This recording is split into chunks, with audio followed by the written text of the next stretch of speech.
Hello, hello again, friends. I now have the pleasure of introducing Tammy Zonker. Tammy is an inspiring keynote speaker, a fundraising strategist, and an AFP master trainer. She's CEO of Fundraising Transformed, host of the International Fundraiser podcast, and co-founder of Transform 24. Over the past 25 plus years, she has coached, trained, and led nonprofit teams to raise well over $500 million, including a single gift of $27.1 million. Tammy, the stage is yours. Awesome. Thank you, Emily. I am going to share my screen and we are going to get this party started. I'm so excited to see so many familiar faces and good friends saying hello in the chat.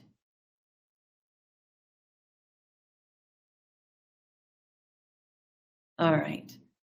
So I want to begin today with some soul-searching questions, which might be a little annoying from time to time. So give me a little grace, kind of give me some space to ask some questions that might push you just a little bit, to push you to think bigger, to think bolder, and maybe to be a little braver. So here's the first few questions. Are you truly making the impact that you dream of making? Individually, as a nonprofit professional, as a fundraiser, as an organization? Or do you feel like over time you've kind of settled into your comfort zone? Does compliance and risk aversion sometime rule the day? Have you lost sight of your greater purpose, or maybe don't feel the same kind of passion that you once felt when you first joined the profession, or when you made that move to this next great job that you're currently in? Do you sometimes feel obsessed with checking the boxes on your to-do list, right? That's one of the things that gives you a sense of accomplishment on any given day. And I will tell you, one of the things that I sometimes will do, I find myself, if I did something that wasn't on my to-do list, I'll go back and write it on my to-do list just so I can check it off. And so, how many of you, raise your hands in the chat, how many of you have done that too? Yeah, so you're not alone. You're not alone. Maybe some days you're just trying to survive another day of overwhelm, to navigate the anxiety that you might feel based on the goals that you have in front of you and the available time and resource you have to accomplish those goals. Or maybe you're short-staffed, and that's another contribution to your overwhelm. It's totally normal. Do you ever hold back on sharing your best ideas because you fear being assigned yet another project to lead? Yeah. Now, I will tell you, it's not that you don't care. It's not that you stopped caring, because I know you care deeply. I know it's because you're working all hours of the day and night. I see you responding to emails from your vacation, from your kids' ball games, eating lunch over your keyboard or your steering wheel, if you even get lunch on any given day.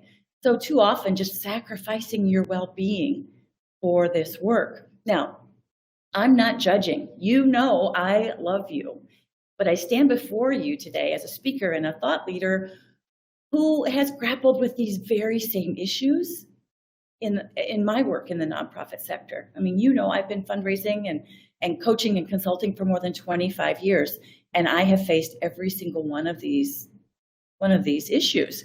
And that life that I just described is not what we signed up for when we chose the profession of fundraising, when we became nonprofit leaders. We chose a life of purpose.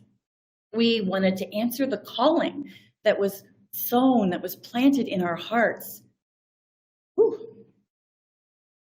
make a difference. So today, I invite you on a journey with me to thinking bigger, bolder, and braver. So our journey starts with Simon Sinek and his famous question, what's your why? Now, many of you know your why, but maybe you haven't thought about it in a while. Maybe it's faded. So we're going to talk about some whys and how our whys can drive us. So let's start with a very inspirational why from Dr. Martin Luther King Jr., right? Dr. King had a dream. He dreamed that the promise of freedom, equality, and justice for all would be alive and real for all people, regardless of the color of their skin. That's a pretty big why. Mother Teresa envisioned a world filled with love in action through service. JFK proclaimed that we in the US would put a man on the moon in 10 years, within a decade, not knowing exactly how it would happen. Now, I realize that these examples of big, bold visions and dreams are inspiring for many of us, but they might feel a little too big, right? They might feel maybe unrelatable to where we are. So I want to tell you the story about Lynn Adams. Lynn is the founder of the Oklahoma Children's Theater in Oklahoma City. And I've had the privilege of working with Lynn and her great team. I've done 2-day trainings on site to help them raise more money. And so we started our workshop with their team with this why question. And Lynn was amazing. And I mean, she knew her why right away. She said, you know, Tammy, with her beautiful Australian accent, she said, I was not born and raised in Oklahoma City. I was actually born in Melbourne, Australia.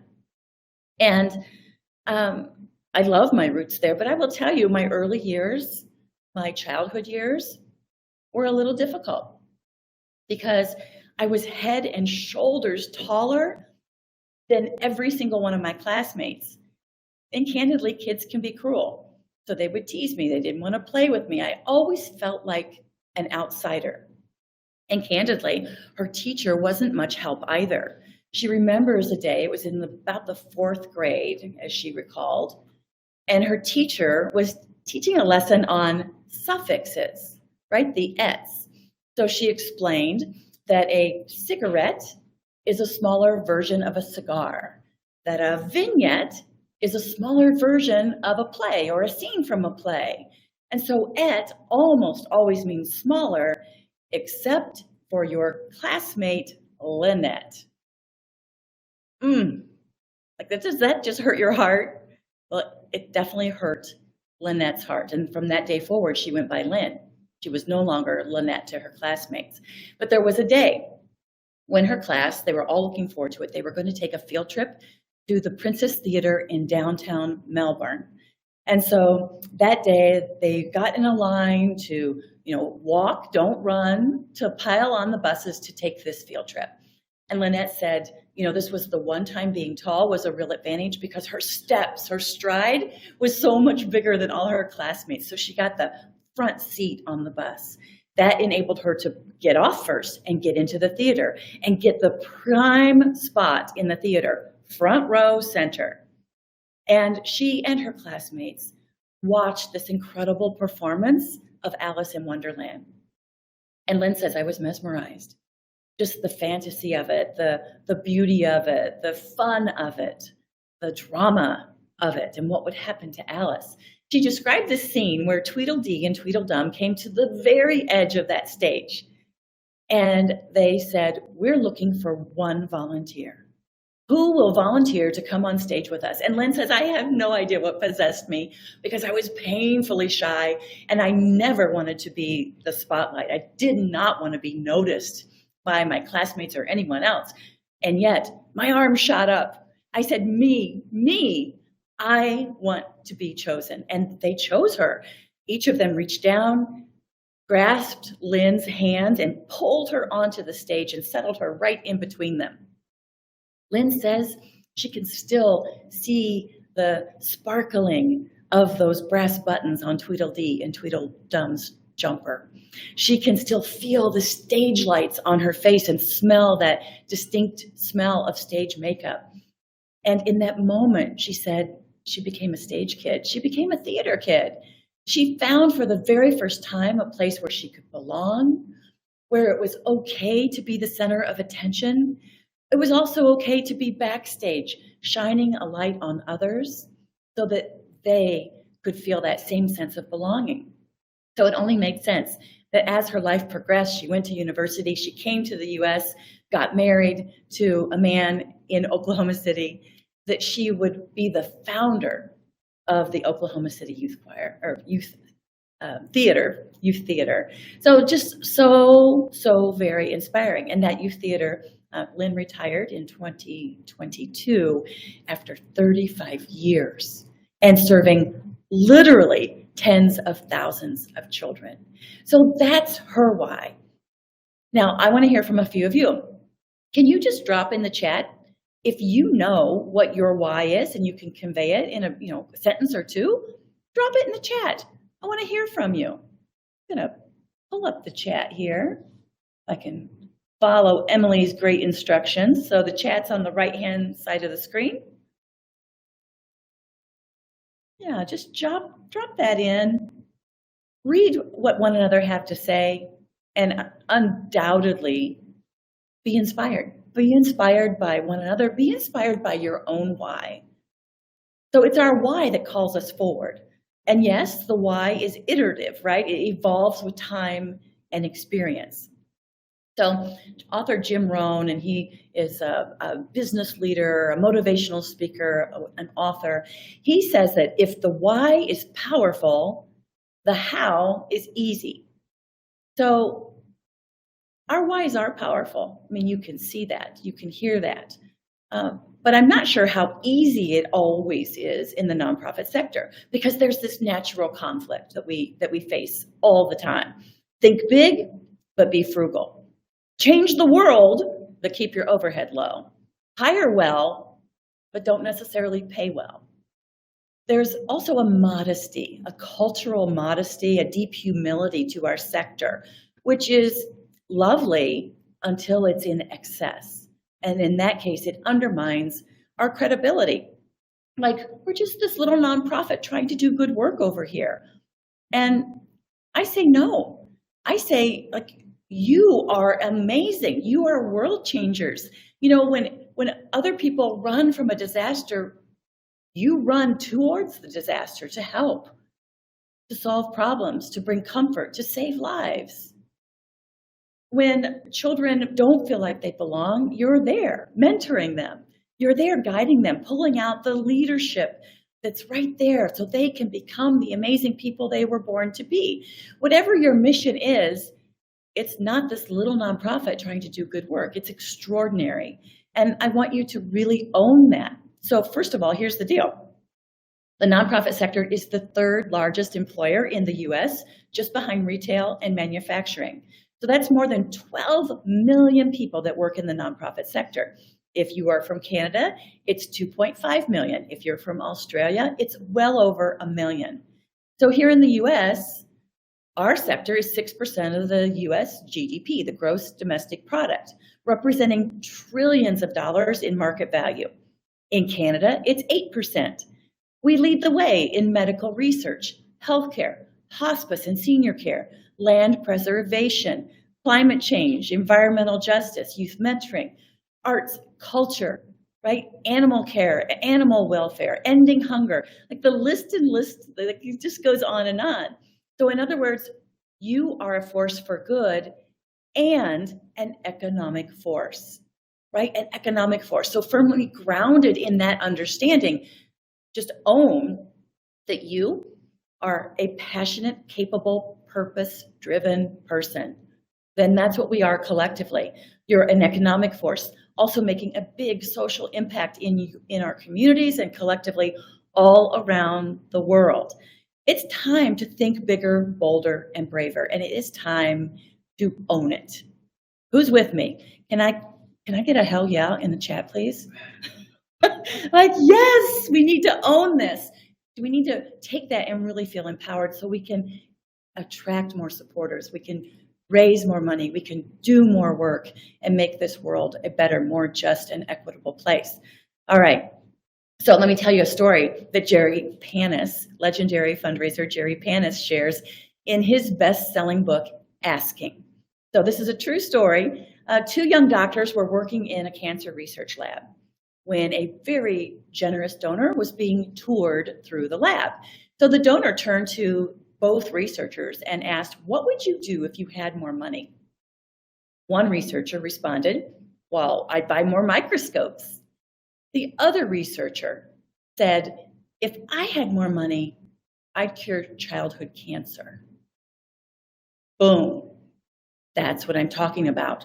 Now, that researcher was Dr. Sidney Farber, the eventual founder of the Children's Cancer Research Foundation, later to be known as the Dana-Farber Cancer Institute. Dr. Farber was a big thinker, and he was brave, wasn't he? I mean, he was a young researcher. He didn't know how to cure childhood cancer, but he knew if he had more money, he could help get closer, right? And to share that research so that we could save more children who are affected by cancer. So he was a big, brave thinker.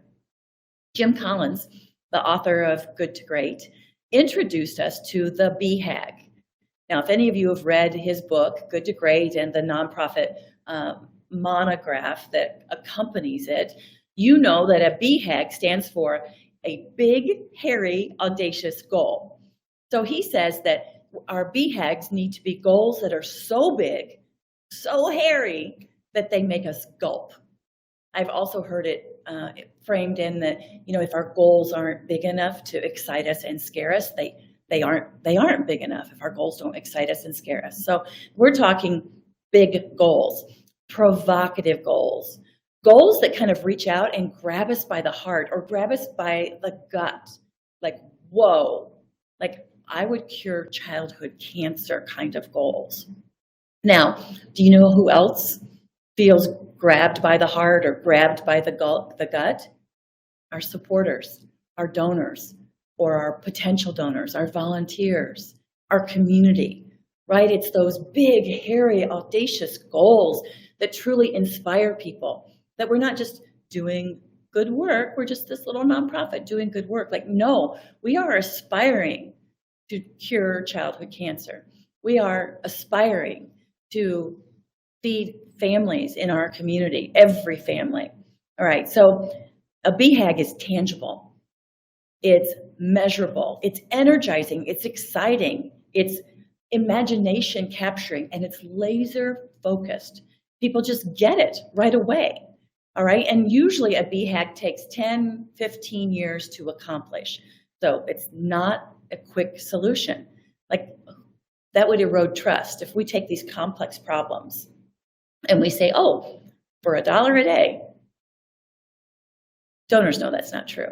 And it erodes their faith in us, it erodes our trust. So let's just look at a few examples, and maybe you can share some of your examples. If you feel like your organization is after a big, hairy, audacious goal, we'll find a minute for you to share a bit of it, you know, that sentence, that provocative sentence or two in the chat. But first, let's look at a couple examples. The first comes from Charity Water. So yes, we love Charity Water. They're so innovative. They're so brave and big, bold thinkers. So their BHAG is to bring clean and safe drinking water to every person on the planet. Not just some people on the planet, not just certain countries or communities or regions. Safe drinking water to every single person on the planet. Well, according to the World Health Organization, there are 2 billion people around the world who don't have access to clean and safe drinking water, and an estimated 3.6 billion who don't have access to healthy sanitation. So that's 46% of the world's population. That's a big, hairy, audacious goal. And when you look at the work that they are doing, that they have done, and the models they've created, there's a faith, there's a belief, there's a nod to their innovation, to their strategy, to their theory of change that says, yes, I believe that with community support, maybe with my support, we could do that. I could be part of that movement. Let's look at another example. So Share Our Strength has a BHAG through their No Kid Hungry campaign. They say, no kid hungry, no kid, not fewer kids hungry, slightly fewer kids hungry, less kids hungry, no kids hungry, like no kid hungry. That is a BHAG, and it's all inclusive. So they have this goal to end childhood hunger in America. Now, more than 13 million children face hunger in the US, right? That was last year's stat. More than 13 million didn't know where their second or third meals or their next meal was going to come from, according to the USDA. So 1 in every 5 children didn't know. 1 in every 3, 1 in every 5, 1 in every 5 didn't know where their next meal was going to come from. And here's the thing. We all know, and donors know, potential donors know, that these are not quick fixes. And we owe it to our supporters to talk about the complexities, right? A BHAG, again, should take 10, 15, 20 years to achieve. You should have some milestone achievements on your way to ending hunger for children or curing cancer, right? And that's okay. In fact, there was a study done, I believe it was published by Ian McEwan out of the UK, out of his think tank. And he talked about how research with donors, and donors said that as a part of their philanthropy, as a part of their giving, they want to learn, they want to grow, right? They want to understand the issues. And so they want us to explain things to them in ways that we can understand, right? Not jargony, but in clear, simple, human kinds of ways. And when we have it wrong, when we have a misunderstanding about the issue, the people who are affected by the issue, when we somehow hear them repeating a stereotype or a misconception, most of them, according to the research, want us to gently, politely, respectfully let them know that I understand. A lot of people think that, but here's the truth. Let me share with you what I've learned, what we know, right? They want to learn, they want to grow, and in partnership with our supporters. When we go after these big, hairy, audacious goals, this big, bold thinking, when we're courageous enough to put our stake in the sand and to declare these things, we owe it to our community to explain what is the issue, what are the complexities, and how are we going to go about this, even though we don't know what's at the end of year 2, or maybe even at the end of this year. We know that these will be important milestones, and we'll course correct based on what we learned. So partnership with our supporters, with our community, that's how we have the courage to collectively come together and bring to life these big ideas, these brave ideas, these bold ideas. All right, here's another one that I was personally involved with. So several years ago, I had the privilege of working with the United Way for Southeastern Michigan, right here in D-Town, right here in Detroit. So I was on contract for 2.5 years to help them do some fundraising turnaround work, some storytelling work. Now, before I even came on the scene, they had a BHAG.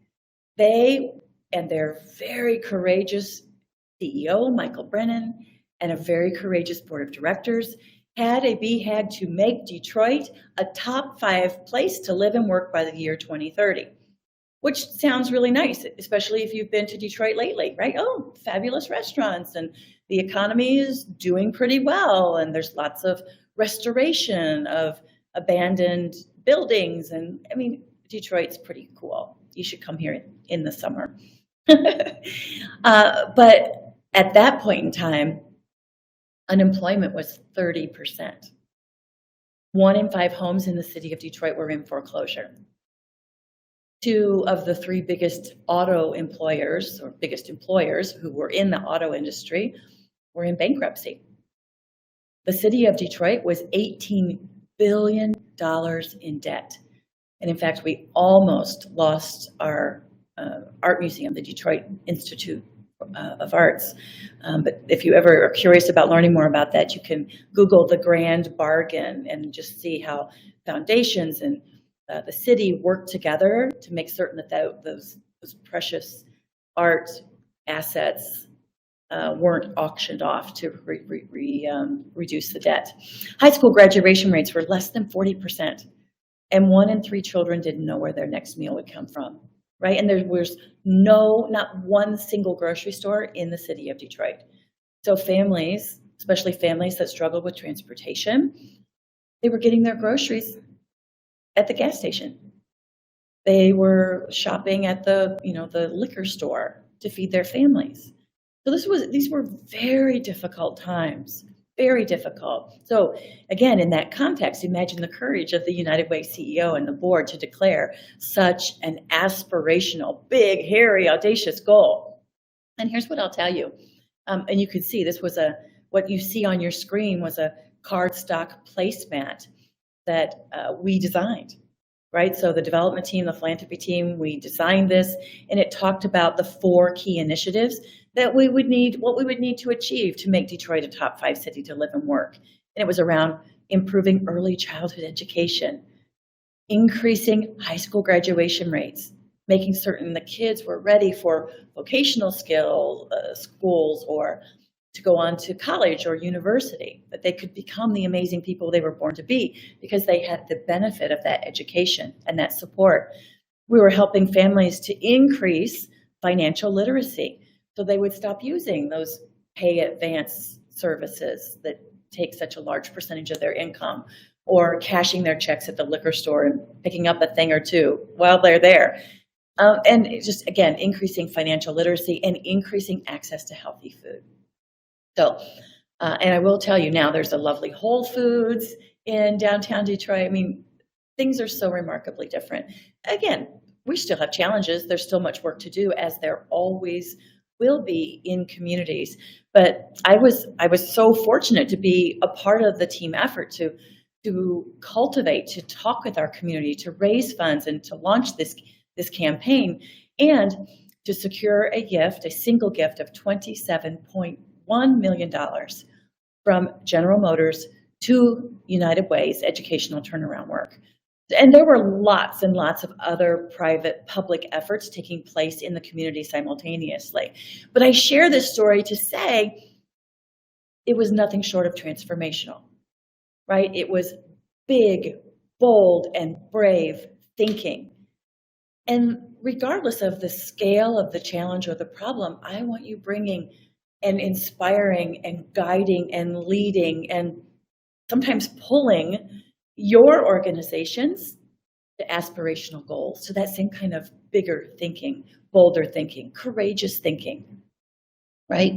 All right, so transformational aspirations inspire transformational giving. Jerry Panis said, donors want to cross over that threshold and become part of expanding new horizons. They want to soar to heights others have not reached or cannot reach. They give to dreams and visions that glow.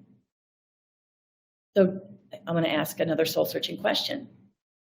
Do your organization's dreams and vision, do your goals glow?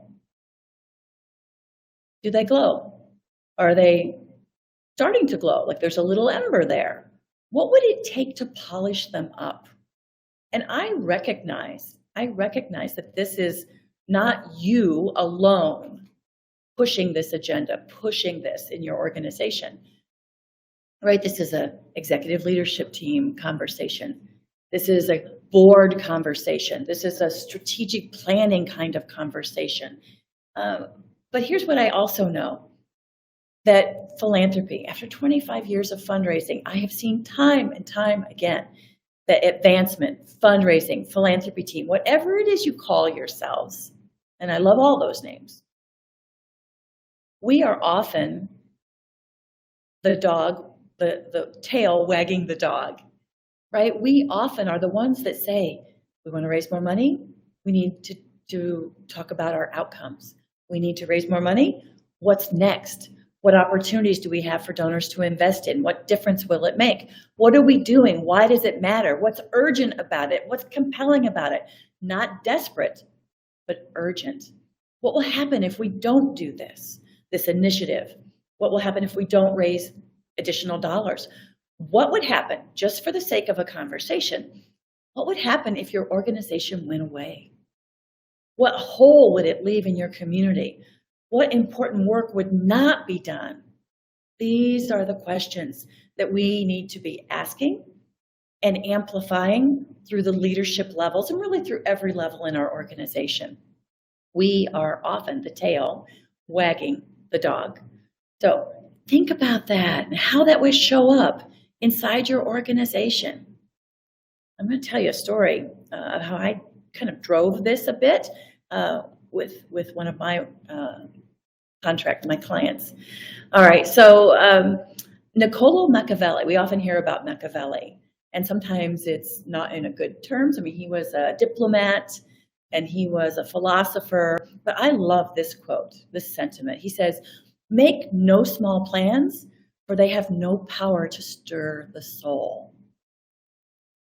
Does your vision, does what you're aiming to accomplish in your community, does the problem you are working to solve or the benefits you are working so hard to bring to your community, to the region, to the world, do they stir your soul? Because if they don't stir your soul, they're really unlikely to stir anyone else's soul. So do they stir your soul? Is your board stirred by these visions? Are they passionate about them? And how do we amplify that in the community? How do we make plans that stir the soul? So when these courageous visionary leaders and organizations set these goals, right? They make these big, bold, brave declarations. Do they know exactly how they're going to get there? No, they do not. But they have a framework. They have a theory of change. They have programs and services on which to build, and they understand the need in their community. I mean, you have so many of the tools at your disposal, or maybe the missing tool is just at arm's reach in order for you to pull together the tools you need to think bigger, to declare bigger, bolder goals, and to muster the courage within your organization to declare them in your communities. So they have the framework, they have the theory of change, they have programs in which to build, and so do you in your organization. So Seth Godin, who we're going to hear from tomorrow, Seth says, start your journey before you see the end, right? And I remember specifically talking with Michael Brennan, who was the CEO for the United Way for Southeastern Michigan. And he said, he was talking about the work. He was talking about making Detroit a top 5 city to live and work by the year 2030. And he said, you know, we've done some pilots. We've learned a lot. We see what's working, what we could scale. We still haven't cracked the code on some of the challenges facing our students in the high schools, the 5 pilot schools in the Detroit public school system. Now, again, this was like 2010. So we still haven't cracked the code on all of it, but we know enough that we're going to throw our hat over the fence, right? Way over the fence. We can't even see where it lands, but we're going to figure out a way to get on the other side to get that hat.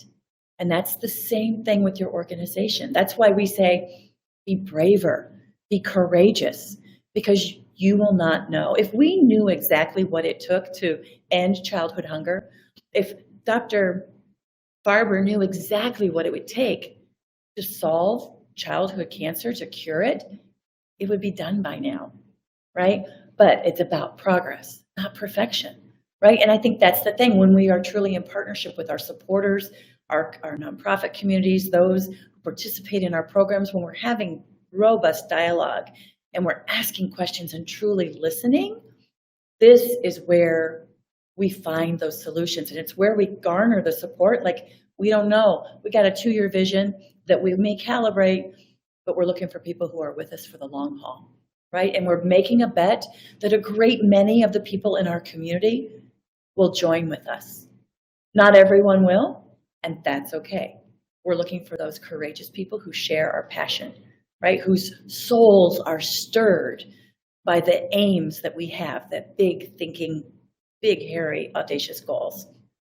All right. So there are 6 questions that I want you to ask yourself this year. The first is, I want you to re-presence, what's your why? Why do you do this work? Why are you in this sector? Why are you in this sector with this organization? Why are you in this role with this organization, right? What's your why? And you can ask this amongst your team. You can invite maybe, I know a lot of you are executive directors. A lot of you do have a seat at the executive leadership table. A lot of you are board members. So you can ask this question at a board meeting, at your executive leadership team meeting, at your meeting this week. What's your why?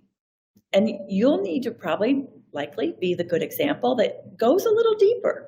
Because if you don't share from the heart, probably the why that chokes you up, that might bring a tear to your eye, they won't either. They'll say, well, I'm here because I believe that children are the future. Awesome. Why do you believe that? I believe in giving back. Who taught you that? Was it your grandmother? Was it your grandfather? Was it your parents? Did you see something? What was that moment? So what's your why? Pick up Simon Sinek's book, right? We probably already have it. Reread it this year. What's your why?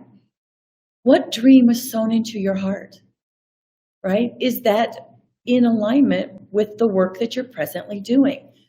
A lot of us are products of our experience, whether that experience was we were so blessed and I had a friend in school who had challenges. I had a classmate who needed extra help. I went on a trip, a family trip, and we did a mission trip, and I saw things that I couldn't imagine on that mission trip. So, or maybe it was a why. Maybe there's a dream in your heart that's born out of your own experience. Maybe it's born out of a traumatic experience. Maybe you grew up in a home where there was domestic violence, or maybe an addiction issue. Or maybe your parents, maybe you had a parent or a grandparent who couldn't read. Like whatever that is, did it inspire something that was sown in your heart?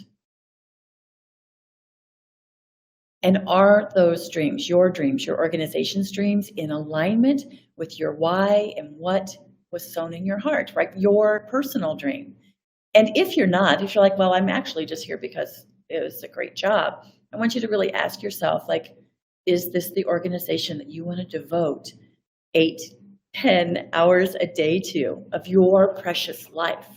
Is it just, if it's just about, kind of like my coworkers and I'm paid well, is this really the place that brings you to life? So maybe you decide, I want to work with some place where I really feel the calling, where my soul is stirred every day. Or maybe you're like, I am in the right place, but I've kind of lost my passion. I've kind of gotten a little complacent, or frankly, I'm just a little worn out. So are you in alignment? Are your dreams in alignment with this organization? And is your organization, do you have a compelling vision? Ask yourself, in what ways am I or my organization playing it safe? Where am I acting or being smaller than I know I can be? Because I don't want to be assigned that extra project, or it's just a lot, right? I'm in an overwhelm. I don't know what to do. And so I'm just shrinking, heads down, plow through the work. Identify those areas, have conversations with your colleagues, with your management, to say, okay, here's what I want, and here's where I am. Some of the things that you do because you do them well and because you've always done them, bear with me, they could be delegated to someone. This is not life-giving to you, but to someone who's coming up through your team, it would be like, oh, that's so juicy. I've learned so much from taking that accountability on. So recalibrate what you're doing with your team. And especially if there are things that are just overwhelming and keeping you small, keeping you playing safe. What would we aim to achieve if we knew we could not fail? Right? You've heard this question before. It's time to ask it again, and to ask it amongst your team and your executive leadership and maybe even your board. Would you work to end child hunger, or would you work to, decrease food insecurity, jargon, from 1 in 5 to 1 in 3? And maybe that is a milestone, but what's the big vision, right? What would you aim to achieve if you knew you could not fail? And who would need a seat at the table to make it happen? Who would need to be on the team? Who would need to be bought in? Who would be a naysayer that we need to at least bring to neutral in order to move this forward? Who are the champions? Who are the champions? So these are the questions for you to ask yourself in the coming year.